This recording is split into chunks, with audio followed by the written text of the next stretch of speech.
Hello students, how are you all? Hope you all are doing great. So in this video we will cover class 7th chapter number 2 acid base and neutral of all new book Curiosity. In this video we will cover whole chapter. I will provide you notes and exam based question. So let's start our chapter. If you find this video informative, do like, share, subscribe and comment. If you need any help, you can comment in the comment section. I will give the response. So without wasting time, let's start this video. Today's chapter name is Exploring Substances. So here is one quote related to this subject. Science is not just a subject, it is the way to understand the world. So let's understand how acid, base and neutral around us are present and what are acids, base and neutral. Let's explore the substances. First topic is substances. Now talking about substances, everything around us is called substance, यानी कि हमारी चारों तरफ जो भी चीज़ है वो क्या होती हैं, सब्सटेंस होती है. Either it may be water और milk, air, food, all of these are called substances. Now there are many type of substances. The substances are mainly three type: acid, base and neutral. So let's talk about first of all acids. What are acids? Acids are the substance which have a sour taste, यानी कि acid का जो test होता है वो क्या होता है, सोर, यानी कि खट्टा होता है. अगर हम बात करें लेमन की, तो लेमन का टेस्ट क्या होता है, खट्टा होता है. यानी कि कहीं ना कहीं लेमन को हम क्या बोलेंगे, अब लेमन क्या है, लेमन में क्या प्रेजेंट है, एसिड प्रेजेंट है. सो अगर कोई भी सब्सटेंस है, इरेबल सब्सटेंस है, तो उसका अगर टेस्ट सोर है तो हम बोलेंगे इसमें एसिड प्रेजेंट है. They are found in many food items. तो ये क्या है, बहुत सारे फूड आइटम्स में प्रेजेंट है. अब बहुत सारे एसिड इरेबल होते हैं, बहुत सारे एसिड्स क्या होते हैं, नॉन इरेबल. तो हम हर एसिड को चख के नहीं बता सकते हैं कि वो हमारा एसिड है या बेस है. तो यहाँ पर को इरेबल एसिड्स की बात हो रही है. Now coming to next point which is bases. Now bases की क्या प्रॉपर्टी है? Bases are the substance which are bitter in taste, यानी कि जिनका टेस्ट क्या होता है, कड़वा होता है. यानी कि आप कह सकते हैं बेसिस क्या होते हैं, टेस्ट में कड़वे होते हैं. अब क्या करेला बेस है? नो, करेला बेस नहीं है. बट यहाँ पर को इसकी दूसरी प्रॉपर्टी भी दी गई है कि कैसे हम दूसरे तरीके से समझ सकते हैं.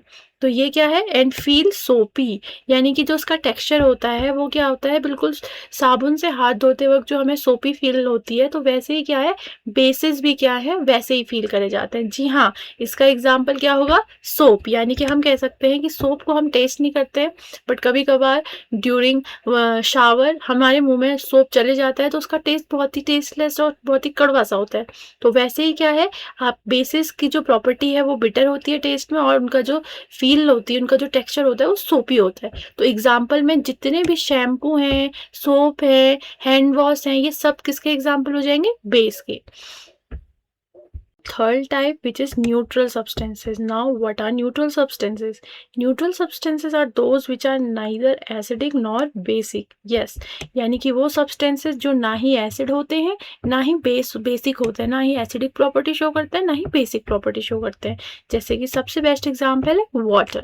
Okay, so now coming to next topic. Now coming to next topic, what are indicators? तो इंडिकेटर्स क्या होते हैं? Indicators are the substance that help us to identify acids and bases, यानी कि इंडिकेटर्स वो सब्सटेंस होते हैं जो हमें आइडेंटिफाई करने में मदद करते हैं कि कोई भी सॉल्यूशन है ना, एसिड है या बेस है. यानी कि यहाँ पर कोई सॉल्यूशन है, अब हर सॉल्यूशन को तो हम टेस्ट नहीं कर सकते क्योंकि सॉल्यूशंस बहुत ही हार्मफुल होंगे. कोई सॉल्यूशन अगर एसिडिक होगा तो आपको पता है कि एसिड्स की क्या क्या प्रॉपर्टी होती हैं, तो इनके लिए हमारे पास कुछ इंडिकेटर्स होते हैं. तो जैसे कि आपकी बुक में है लिटमस एंड टर्मरिक, तो इसका वन बाय वन हम डिस्कशन करेंगे. तो यहाँ देखिए क्या लिखा है, asset turn blue litmus red, base turn red litmus blue, base turn in red is brown and acid से नो चेंज. यानी कि ये क्या है, इसको डीपली पढ़ने के लिए चलिए इस टॉपिक पे जाते हैं.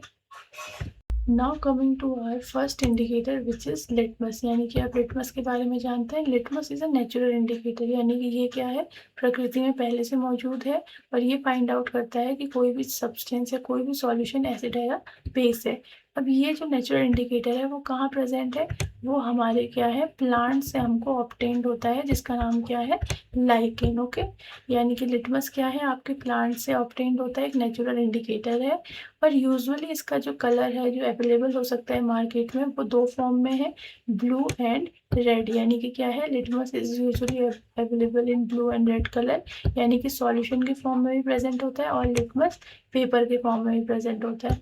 तो चलिए देखते हैं लिटमस पेपर का क्या काम है।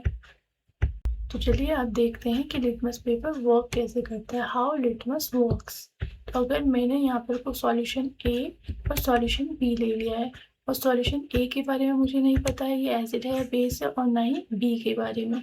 मैंने सॉल्यूशन ए में आपका रेड लिटमस पेपर डिप कर लिया और सॉल्यूशन बी में ब्लू लिटमस पेपर डिप कर लिया। तो मैंने क्या ऑब्जर्व किया कि जो मेरा रेड लिटमस पेपर है वो क्या हो जा रहा है, उसका कलर क्या हो जा रहा है, ब्लू हो जा रहा है, और जो ब्लू लिटमस पेपर है उसका कलर रेड हो जा रहा है। तो ये क्या शो करता है, आइए देखते हैं। तो देखिए, जब ब्लू लिटमस पेपर का कलर रेड हो जाता है तो यानी वो सब्सटेंस क्या है बेटा, एसिडिक है। यानी कि ये जो सॉल्यूशन है वो क्या है, आपका एसिड है। जब भी ब्लू लिटमस पेपर रेड में कन्वर्ट हो जाता है तो वो सॉल्यूशन क्या होगा, एसिडिक होगा।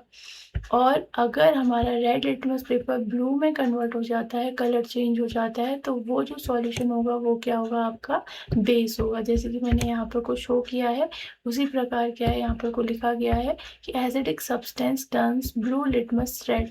अगर सब्सटेंस एसिडिक है तो आपका ब्लू लिटमस पेपर रेड में कन्वर्ट हो जाएगा, और अगर सब्सटेंस बेसिक है तो आपका रेड लिटमस पेपर ब्लू में कन्वर्ट हो जाएगा।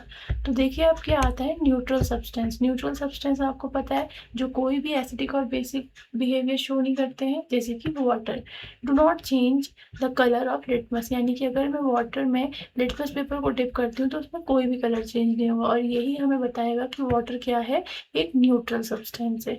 Okay, now coming to example, अगर हम लेमन जूस की बात करें तो उसका जो कलर है वो ब्लू लिटमस से रेड में टर्न हो जाएगा। यानी कि हमें पता है लेमन में क्या होता है, एसिड प्रेजेंट होता है, तो वो क्या हो जाएगा, आपका ब्लू लिटमस रेड हो जाएगा।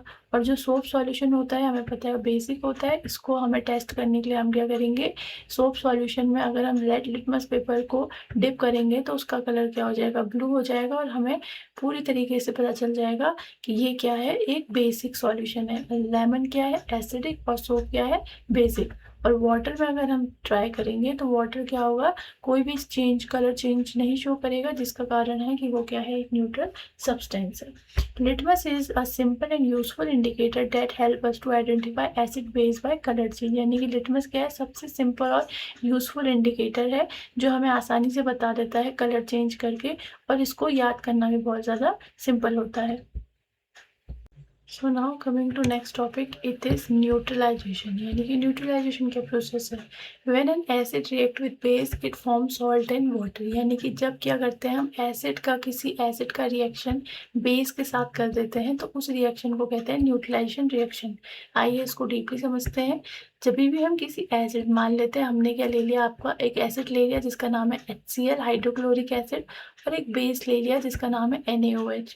यानी कि क्या है, अगर हम इन दोनों को क्या करेंगे, एक दूसरे से के साथ रिएक्ट कराएंगे तो एक प्रोडक्ट फॉर्म होगा जिसका नाम है सॉल्ट और वाटर। यानी कि अगर हम इस रिएक्शन को देखें तो इस हिसाब से क्या है, आपका NaCl यानी कि सॉल्ट फॉर्म हुआ और वाटर फॉर्म हो गया। Okay, so what is the use of neutralisation reaction. यानी कि न्यूट्रलाइजेशन रिएक्शन का यूज क्या है, न्यूट्रलाइजेशन रिएक्शन का क्या यूज होता है, this is plus. Okay, neutralisation, antacids are used to cure indigestion. Lime is added to acidic soil. Baking soda is used on the ant bite. यानी कि जो एंटासिड्स हैं, जब भी हमारे पेट में एसिडिटी हो जाती है तो हम क्या इन टैबलेट्स का यूज़ करते हैं और पेट के इंडाइजेशन का क्योर हो जाता है। लाइम यानी कि जो चूना है उसको ऐड किया जाता है सॉइल में, ताकि कोई भी एसिडिक सॉइल अगर है उसको क्या है, न्यूट्रल बनाने के लिए हमें लाइम, यानी कि लाइम क्या होगा यहाँ पर को, बेस होगा। यानी कि कभी भी हम किसी बेस को आपके एसिड के साथ रिएक्ट कराएंगे तो एक सॉल्यूशन बनेगा जो होगा न्यूट्रल सॉल्यूशन। यानी कि कोई भी सॉइल को, एसिडिक सॉइल को अगर हमने न्यूट्रल बनाना है तो हम उसमें कोई भी बेस ऐड कर सकते हैं। और तीसरा है baking soda as is used on ant bite. यानी कि क्या है, बेकिंग सोडा यहाँ किसकी तरह एक्ट करेगा, बेस की तरह। और आंट बाइट यानी कि आपकी चींटी के डंक में क्या होता है, एसिड होता है, तो उन दोनों को न्यूट्रलाइज करने के लिए हम क्या करेंगे, बेकिंग सोडा को रब कर सकते हैं। ओके, तो न्यूट्रलाइजेशन इन डेली लाइफ, तो वही चीज़ यहाँ पर को डिटेल में लिखी गई है, यानी कि डेली लाइफ में न्यूट्रलाइजेशन कैसे हेल्पफुल है। In digestion, when there is too much acid in stomach, we take antacid to neutralize it. Soil treatment, farmer add lime and chuna to acidic solution to make it suitable for crops. Insect bite, ant bite are acidic, so baking soda is applied to reduce irritation. Thus neutralization is very useful in everyday life. यानी कि ये सारे criteria क्या है, everyday life में बहुत ही useful है, इसलिए न्यूट्रलाइजेशन के आप बेनिफिट्स लिख सकते हैं। So now coming to next topic, acid present in fruits and vegetables, यानी कि बहुत सारे एसिड्स क्या हैं, ईडेबल होते हैं जो फ्रूट्स और वेजिटेबल्स में प्रेजेंट होते हैं, तो इनको हम बोलते हैं natural acids. These acids have give them their taste sour and tangy, यानी कि कुछ फ्रूट्स क्या होते हैं, खट्टे होते हैं, तो वो क्या है, उनमें एसिड प्रेजेंट होता है, इसीलिए उनका टेस्ट उस तरीके का होता है। Now coming to the example of acid which we can eat which are eatable acids, first one is lemon और ऑरेंज, यानी कि लेमन और ऑरेंज में कौन सा एसिड प्रेजेंट रहता है, तो लेमन और ऑरेंज में आपका सिट्रिक एसिड प्रेजेंट रहता है। तो आप इन सब चीज़ों को क्या कर सकते हैं, अच्छे से नोट डाउन और लर्न कर सकते हैं। एप्पल में होता है मैलिक एसिड, ग्रेप्स में होता है टार्ट्रिक एसिड, और टेरमेरिन मतलब कि इमली में होता है टार्ट्रिक एसिड, और आंवला गूसबेरी में होता है एस्कॉर्बिक एसिड, यानी कि जितने भी खट्टे फल हैं उनमें क्या प्रेजेंट रहता है, एसिड्स। आइए देखते हैं कुछ ऐसे वेजिटेबल्स भी हैं जिनमें एसिड प्रेजेंट रहता है, जैसे टोमेटो में देखिए malic acid and citric acid present रहता है, स्पिनच यानी पालक में ऑक्सैलिक एसिड प्रेजेंट रहता है, एंड कैबेज में मैलिक एसिड प्रेजेंट रहता है। तो इनको आप अपने नोटबुक में नोट डाउन कर सकते हैं और लर्न कर सकते हैं। So now coming to next topic, how acids and bases are helpful in daily life.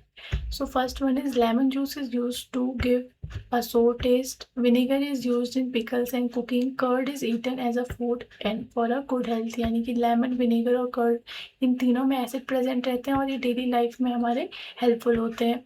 Basis में देखिए, बेसिस के एग्जांपल आपको पता है soap, toothpaste and baking soda, इनका भी डेली लाइफ में बहुत यूसेज है। आप बाथिंग के लिए, क्लीनिंग के लिए सोप का यूज़ करते हैं, टूथपेस्ट का यूज़ करते हैं टीथ को क्लीन करने के लिए, और बेकिंग सोडा का यूज़ करते हैं कुकिंग के लिए, केक को बनाने के लिए। तो ये है uses of acids and bases.